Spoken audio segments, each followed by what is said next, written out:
তো ভাই দেখতেই পারছেন আমাদের গ্রামের ভিতরে এগুলা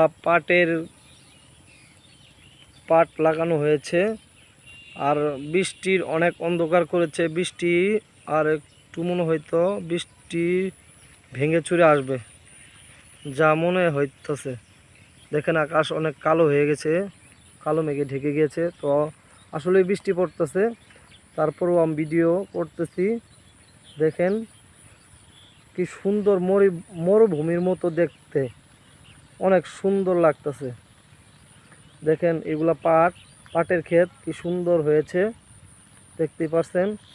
তো ক্ষেতে অনেকগুলা ধান কেটেছে, আবার অনেকগুলা কেটে নাই, কারণ অনেক ক্ষেতের ভিতরে পানি উঠেছে এই বৃষ্টির কারণে, তার জন্য তারা কাটতে পারে নাই, তারপরেও কাটতে হইতাছে। তো আকাশটা দেখেন, বৃষ্টি পড়তেছে, তারপরও আমি ভিডিও বানাচ্ছি, দেখতে পারছেন।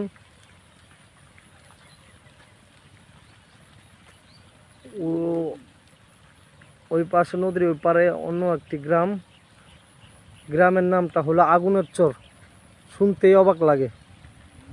আর দেখতে পাচ্ছেন আমি কি সুন্দর একটি গ্রামের ভিতরে একটা রাস্তা হয়েছে, কি সুন্দর রাস্তাটা, নতুন রাস্তা হয়েছে, কি সুন্দর রাস্তার পরিবেশটা, একদম নিরিবিলি পরিবেশ। আর আমার এই পিছন মিরে এগুলা ধান হয়েছে, আর আর মনে হয়তো অল্প দিন বাকি, তারপরে কেটে নেওয়া হবে। দেখেন কি সুন্দর।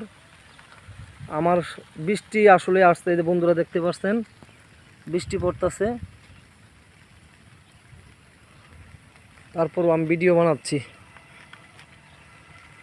আসসালামু আলাইকুম, সবাইকে ধন্যবাদ।